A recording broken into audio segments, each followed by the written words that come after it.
Okay. Good afternoon, everyone. I'm very happy to welcome our today's speaker, Sibaprasad Barik from ISI Delhi. And before requesting him to start his talk, I request you all to keep your audio on mute.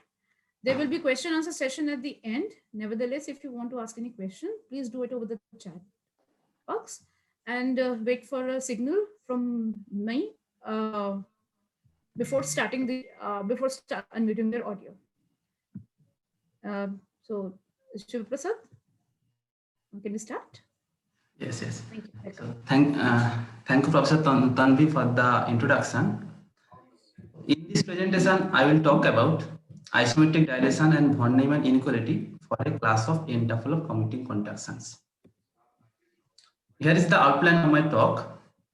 First, I will discuss some basic theory on isometric dilations. There we will see definitions and examples of isometric dilations, and we will see Nash isometric dilation and Andrew isometric dilation of Andrew. Then I will discuss some basic theory of Hardy spaces, which will be useful in our context.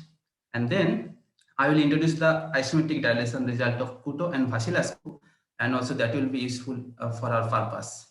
And then defining our class tau n pqh, I will first present the isometric dilations and von Neumann inequality, moreover refined von Neumann inequality for the finite and tuples in this class.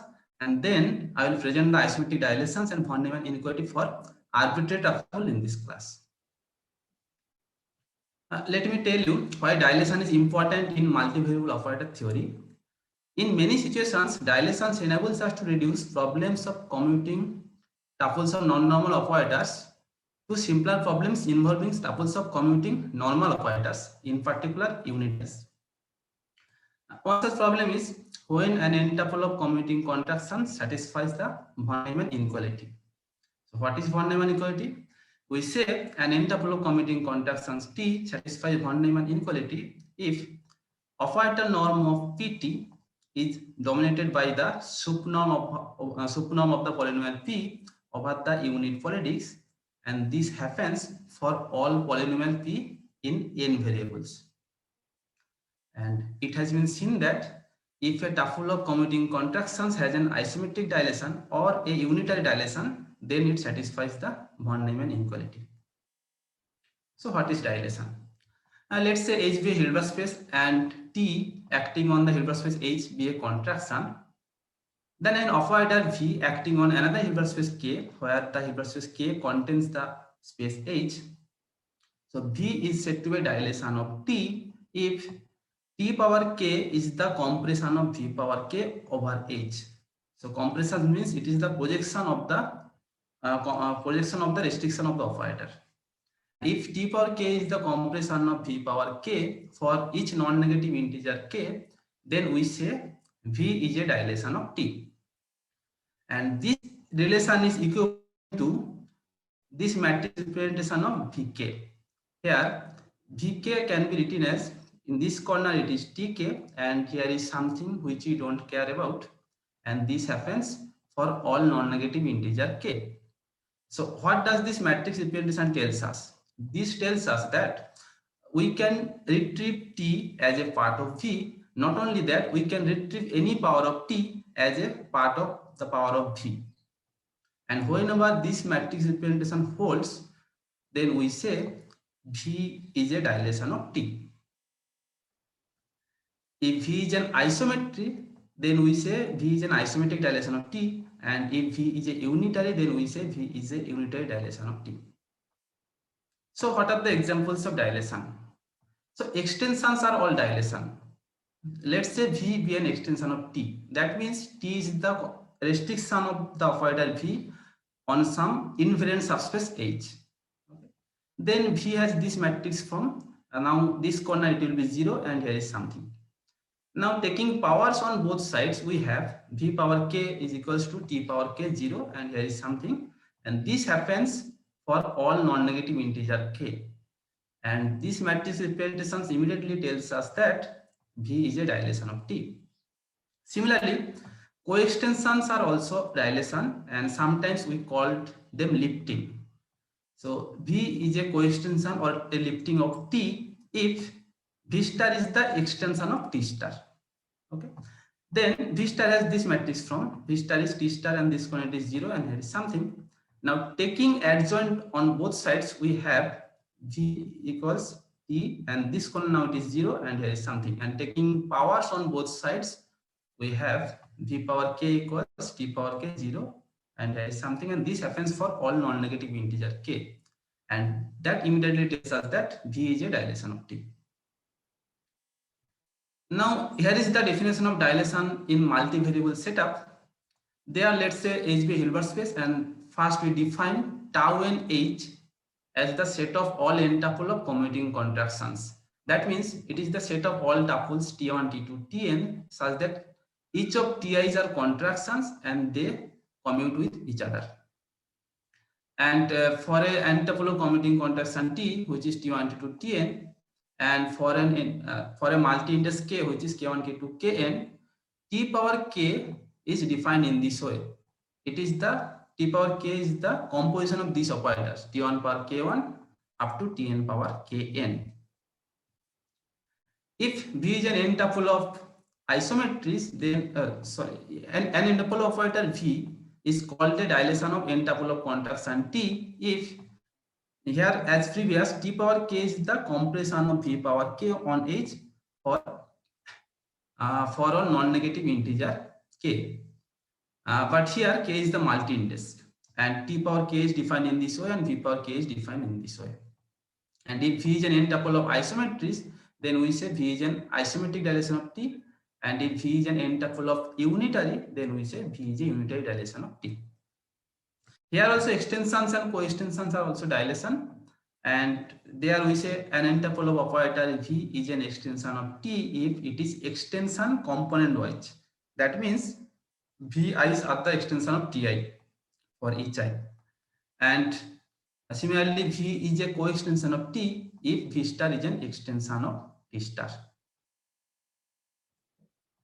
Now in our context, dilations are obtained out of all coextensions and they are defined in this way. So am I audible? Yes, you're audible. Maybe camera is off, right? So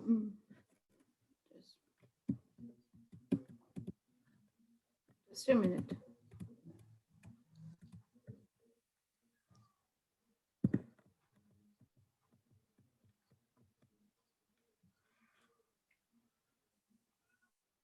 Yes, your video is off, no? Oh, maybe there is some problem in the You have camera. to you'll have to start your video. Can I continue like this? I guess there is some problem in my camera. So Okay, then it's fine. oh, is it? Okay.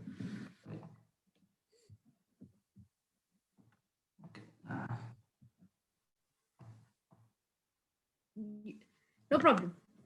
Okay. Thank you. Sure, thank you.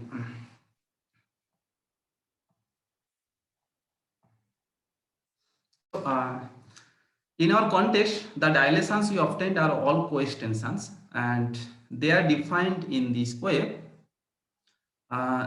Let's say T be an n tuple of commuting contractions on H.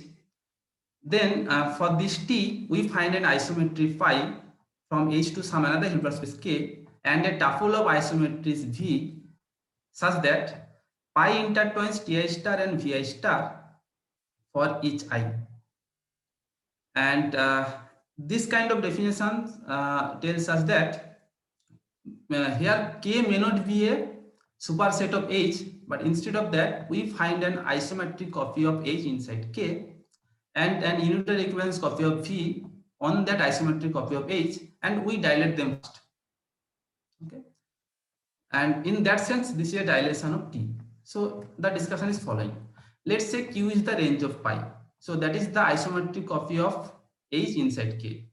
Then we compute pi Ti pi star. And using this relation, we write this as pi star V.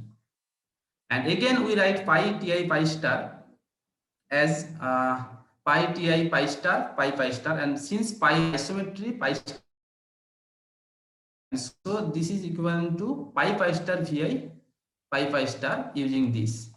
And now since pi is an isometry, pi star is the projection onto the range. So this will be projection onto the range, which is q, and vi restriction to q. And that means pi ti pi star is equals to pq compression of vi over q. And this tells us that ti is unitary equivalent to compression of vi over q. And similarly, n tuple of commuting contraction T1 to Tn is unitary equivalent to n tuple of operators, which is the compression of V1 over Q up to compression of Vn over Q. Now, this is the unitary equivalence copy of the operator T1 to Tn. Now, we dilate them.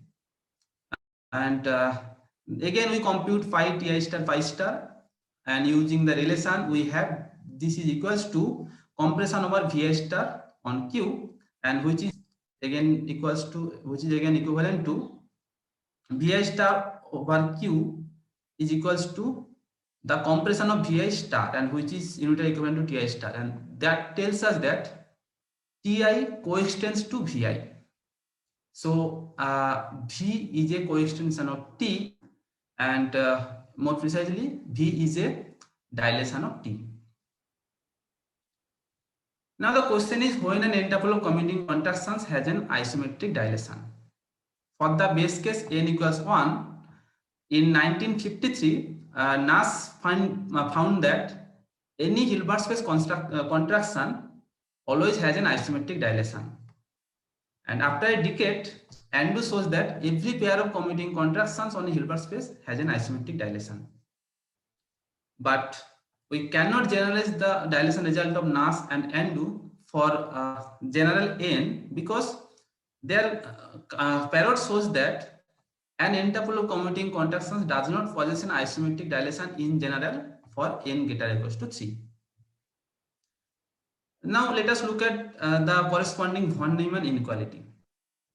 So recall that in n tuple of commuting contraction T satisfies von Neumann inequality if operator norm of Pt is dominated by the subnorm of the polynomial P on the unit polydisk, and this happens for all polynomial P.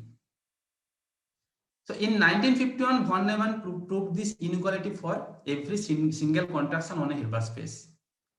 Also, it immediately follows from the isometric dilation result of Nash. And due to Andu, every pair of commuting contractions always satisfies the von Neumann inequality.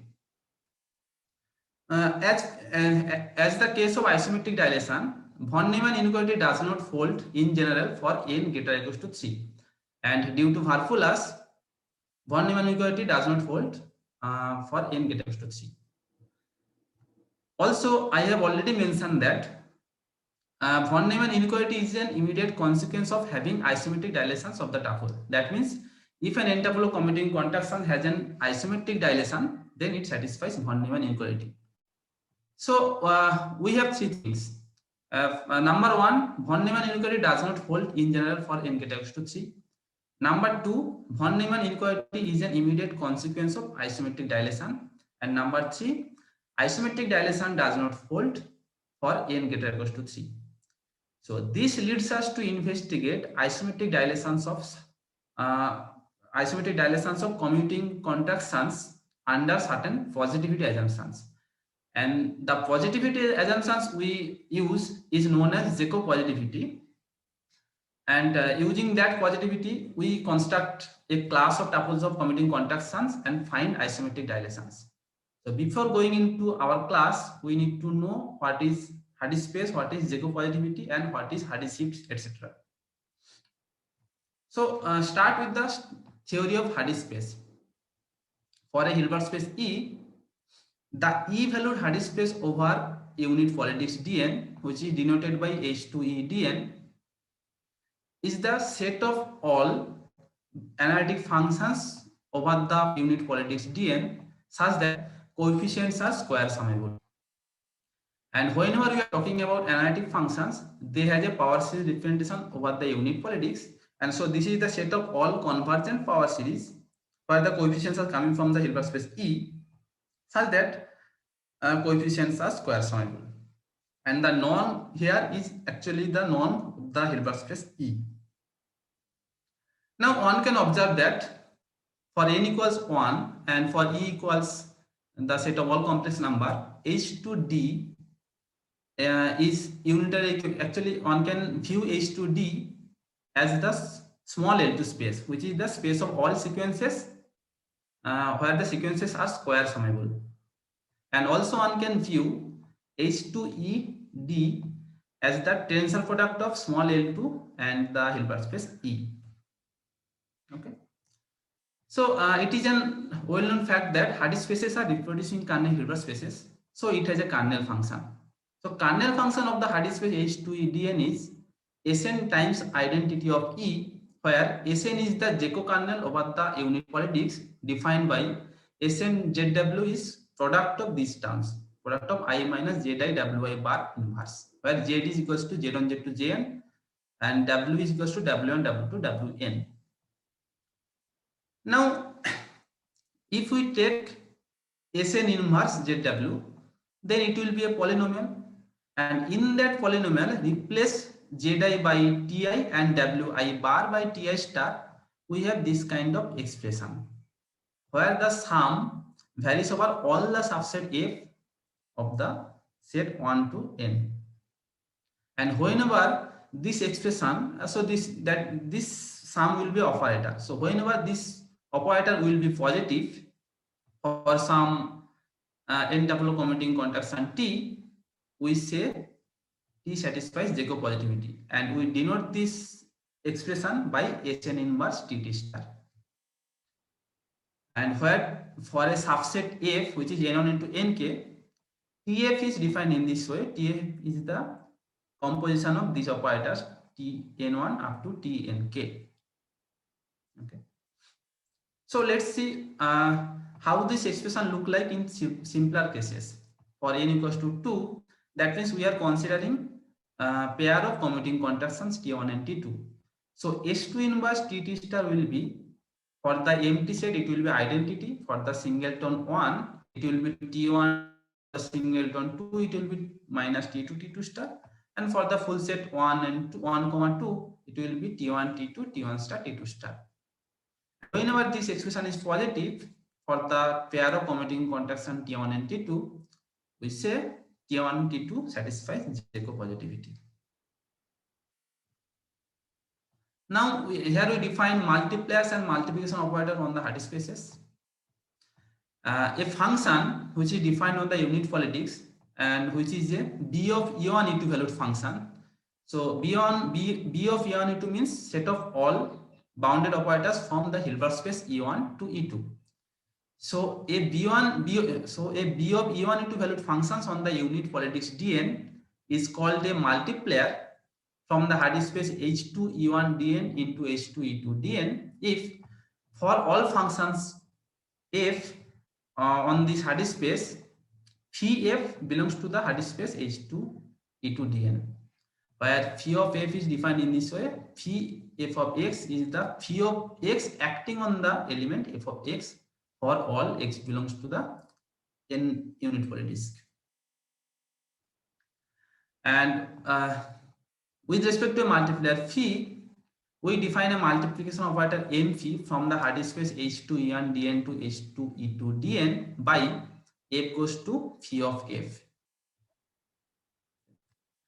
And it has been seen that any multiplier phi is a bounded analytic function. That means they lies in the class H infinity B of E1 E2 Dn.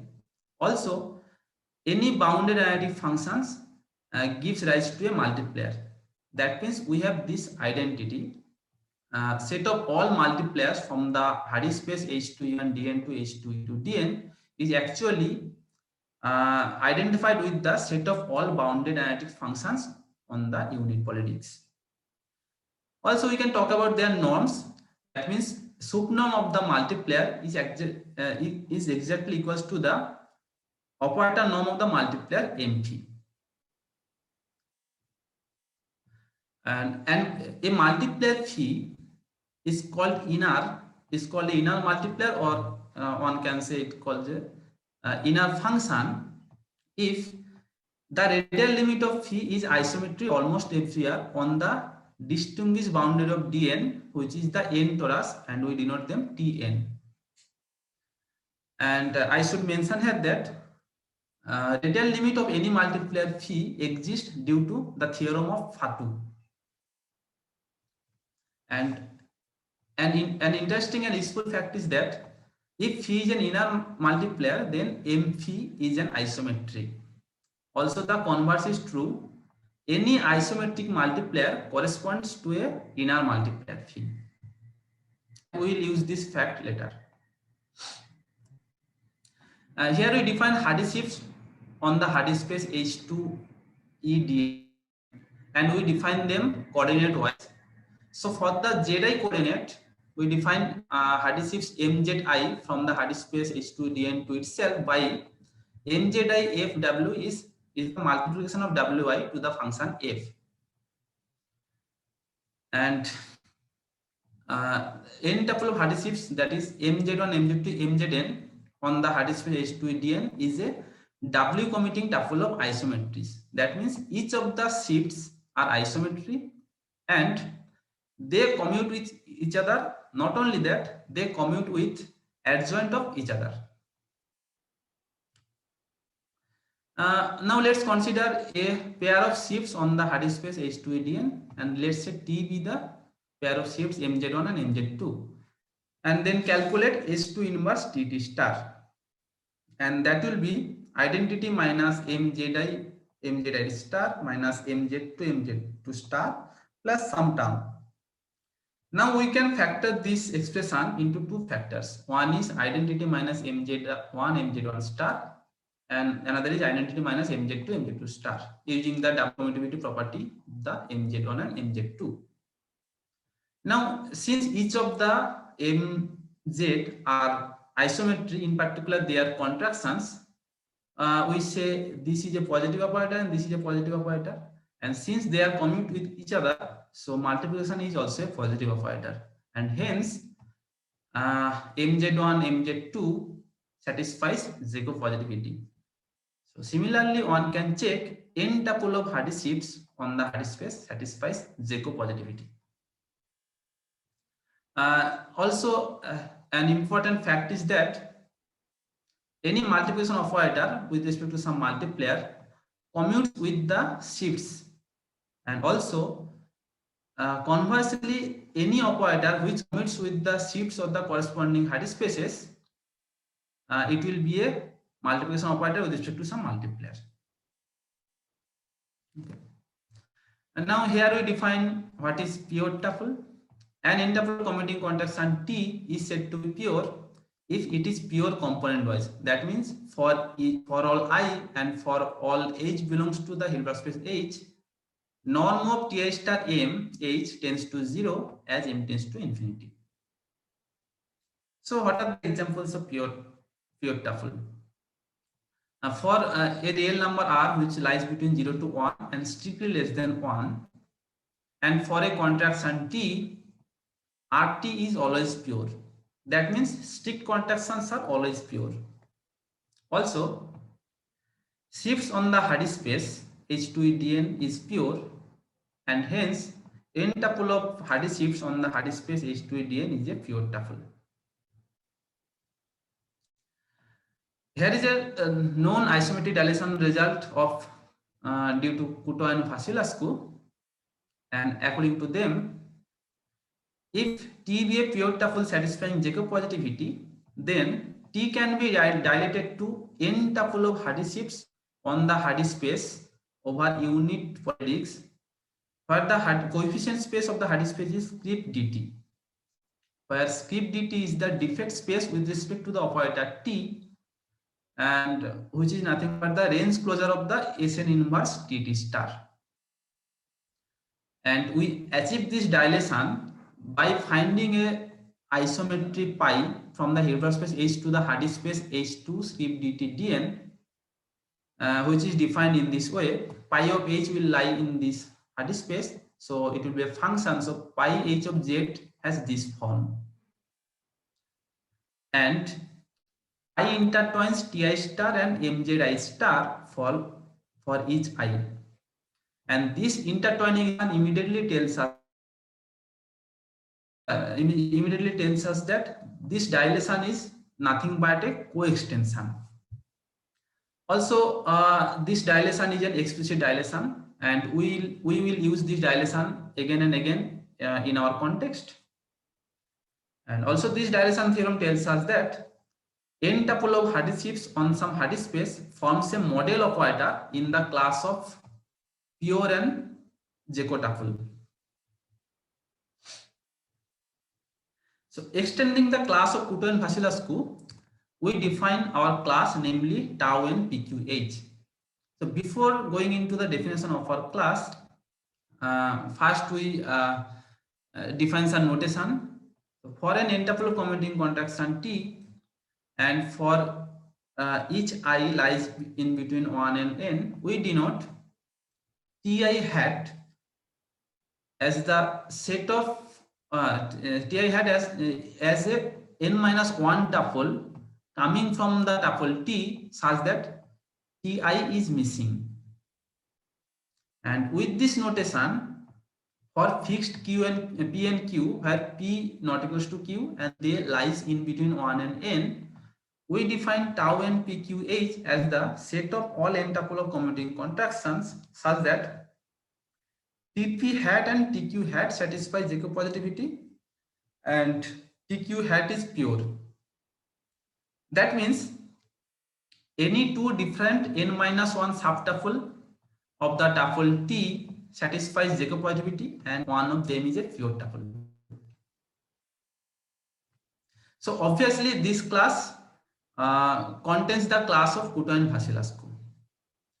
Also this class contains the class of Vinnikov and their collaborator, and namely the class is denoted by P and PQH, which is the set of all tuple of commuting contraction T such that each of the Ti's are strict contractions and TP hat and TQ hat satisfy Jacob positivity. So observe that these conditions are common for both of the classes. TP hat, TQ hat satisfy Jacob positivity for both of the classes. But here they consider strict contractions, and instead of that we have considered the purity of the tuple TQ hat. And since strict contractions are pure, so our class tau n pqh contains the class p n pqh. And also the containment is proper. So if we consider H to be the Hardy space H2Dn, and if we consider n tuple of Hardy shifts on this Hardy space, so since each of the shifts are pure, this n tuple of Hardy shifts belongs to our class tau n pqh, but since they are not strict contractions, they does not belongs to the class p n pqh. So the containment is a proper containment. So for the sake of simplicity, we will work with the class tau n 1 and h instead of the general class tau n pqh. And this is sufficient because any tuple in this class tau n pqh can be viewed as a tuple in the class tau n 1 and h by shuffling the element TP with T1 and TQ with Tn. So for now and on, we will work with the class tau n 1 and h, which is the set of all n tuple of commuting contractions such that T1 hat and Tn hat satisfy Jacob positivity and Tn hat is pure. Now we will find isometric dilations for the class tau n 1 and h. First, we will find the explicit isometric dilations for the finite rank tuples in the class tau n 1 and h. So what are the finite rank tuples in this class? So T lies in the class tau n 1 and h is a finite rank tuple if dimension of the defect space with respect to T1 hat and dimension of defect space with respect to Tn hat are finite, where the defect space with respect to T1 hat is the range closure of Sn n minus 1 inverse T1 hat, T1 hat star, and skip d Tn hat, which is the defect space with respect to the operator Tn hat, is the range closure of Sn minus 1 inverse Tn hat star. Now here is our isometric dilation result for the tuples for the finite rank tuples in the class tau n 1 and h. Let's say T be a finite rank tuple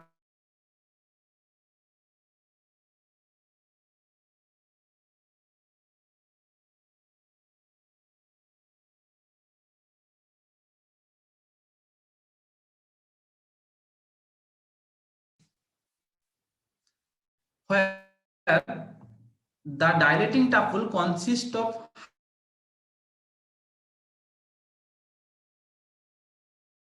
where the inner polynomial is one variable in a function, and since I have already mentioned that any multiplication operator with respect to some inner function is an isometry, the dilation is an isometric dilation. Also, the dilation is an explicit isometric dilation, and we achieve this dilation by finding a isometry pi from the Hilbert space H to the Hardy space, such that pi intertwines Ti star and the multiplication operators.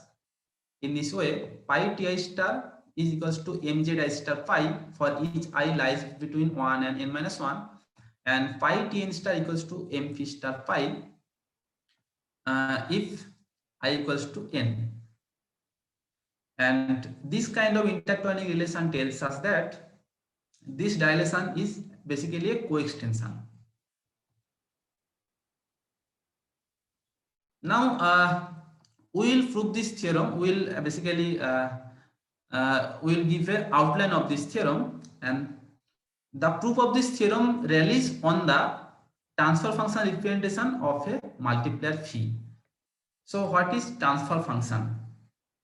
Let's say H, E1 and E2 are Hilbert spaces, and let U be a unitary from the space E1 direction H to E2 direction H. And if we decompose U as A, B, C, D, then transfer function, which is denoted by tau U, corresponding to the unitary U, is defined in this way. Tau U of Z is actually equals to A plus BZ identity minus DZ inverse C. And the definition, we define these functions on the unit disk. So here, what are the properties of this transfer function? First, note that since U is an unitary, D is a contraction. That means norm of D less or equals to 1, and hence norm of ZD is strictly less than 1 because Z belongs to the unit disk. And this tells us that I minus ZD, this is invertible. So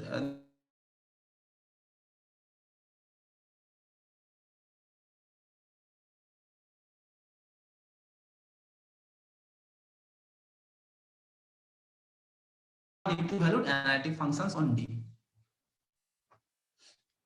Also, each tau U is a contractive multiplier. That means the multiplication operator with respect to tau U is contraction. And conversely, given any contractive multiplier phi, there exists a Hilbert space H and a unitary U on some suitable space such that phi is actually equals to tau of U. Now, an interesting and useful fact is that if all the Hilbert spaces, that means H, E1 and E2 are finite dimensional, then tau U is an inner multiplier. That is, the corresponding multiplication operator m tau U is an isometry. Now here is the sketch of the proof of the base theorem, the theorem for the finite rank operator tuples. Let's say T be an n-tuple of commuting contractions in this space which is of finite rank. So T lies in this space means T1 and Tn hat satisfies Jacob positivity and Tn hat is pure. Now, since Tn hat is pure and satisfies Jacob positivity, due to the theorem of Couto and Vasilascu, Tn hat dilates to n minus 1 tuple of Hardy shifts on the Hardy space H2 dn minus 1 where the coefficient space is script dtn, which is the defect space of the operator Tn hat. And we find this dilation by finding an isometric dilation map pi, which is defined in this way, and pi intertwines Ti star and Mzi star for each I. Now, our aim is to find an one variable inner multiplier phi such that pi Tn star equals to M phi star pi, and this will complete our job, and this will be, give me a dilation. Now, since any multiplier corresponds to a unitary whose transfer function is that multiplier, we try to find a unitary whose transfer functions will be phi. And to find that unitary, first notice that defect operator with respect to Tn hat and T1 hat satisfies this operator identity, which is d square T hat plus T1 d square T1 hat T1 star equals Tn d Tn hat square Tn star plus d T1 hat square. And this operator identity tells us that the map U defined from this space to from this space, where this space is the range of the defect operator dtn hat directs some range of the defect operator dtn hat times T1 star, and here this space is range of the operator dtn hat Tn star directs some with the range of the operator dt1 hat. So the map U from this space to this space defined by U of this goes to this, using this identity, we can say U is an isometry. Now we use the finite rank property of the tuple. So T is a finite rank means a defect space with respect to T1 hat and Tn hat are finite dimensional. And so using this, we can extend this isometry U to a unitary on the space skip dtn hat plus skip dt1 hat be a unitary, and which we denote again by U. And the transfer function with respect to U star is our required inner multiplier. That means our phi will be T U star, and that will complete our job, and we will get a dilation. And more precisely, we will get an isometric dilation. And the explicitness of the dilation helps us to refine the von Neumann inequality in terms of an algebraic variety in the closure of the unit politics. That means what? That means let's say we have a finite rank tuple in the class Tn 1 and H, then there exists an algebraic variety V in the closure of the unit politics such that von Neumann inequality holds on the algebraic variety V instead of the politics Dn itself. And in addition, if Tn is a pure contraction, then the variety V takes this form, which is V prime times V prime direct product with some n minus 2 politics, where V prime is a distinguished variety lies in the bidix D2. So what is distinguished variety? A distinguished variety is an algebraic variety V with respect to some polynomial P such that V closure exists the boundary of D2 in terms of distinguished boundary. That means V closure intersection boundary of D2 is exactly equals to V closure intersection the distinguished boundary of D2. Now, using a different method, we find explicit isometric dilations for finite rank tuple in our class tau n1 and h, and here is the dilation result. Let's say T be a finite for arbitrary tuple in the class T n1 and h, and let's say T be a arbitrary tuple in the class Tn1 and H, then there exists a Hilbert space E such that T dilates to n tuple of isometries on the Hardy space H2E dn minus 1, where the tuple consists of Hardy shifts, and in first position it is m phi1, and in last position it is multiplication operator with respect to some phi n, where phi1 and phi2 are one variable inner polynomial, and more precisely they are inner polynomials in the variable z1 of degree at most 1, and they satisfy some operator, they satisfy some relation, which is if I multiply them, phi1 phi n commute with each other, and phi1 times phi n is equals to the multiplication with respect to the variable z1. And here again we find this dilation by finding an isometric pi from the Hilbert space to the Hardy space such that pi intertwines these operators, and this kind of operator, this kind of intertwining relation tells us that this dilation is also a coextension. And also this dilation theorem tells us that if we consider an n tuple of isometries like this on some Hardy space, where phi1 and phi2 are inner polynomials in z1 of degree at most 1, and if I multiply them, that is nothing but the multiplication with respect to z1, and if I consider this kind of tuple on some Hardy space, it forms a model of operator in the class of contractions, which is tau n 1 and h. Also, as an immediate consequence of this isometric dilation, one can say each tuple in this class satisfies von Neumann inequality. Here are some references. The content of my talk can be found here. It is a joint work with Professor Bhattakrishna Das, Kalpesh Haria, and Professor Joydeep Sarkar. And the class of Kuto and Vasilascu can be found here. And for the basic theory on isometric dilations, one can check this book of Nas and Faiz. This finishes my talk. Thank you for listening. Thanks, Sibaprasad, for a nice talk. Welcome. Welcome. Any questions?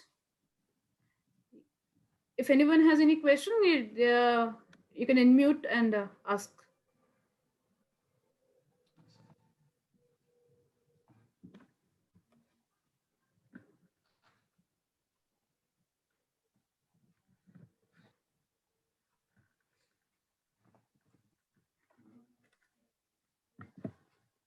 So if there are no questions, let's thank the speaker again. So so thanks, Sibaprasad, and thanks everyone for joining. Thank you.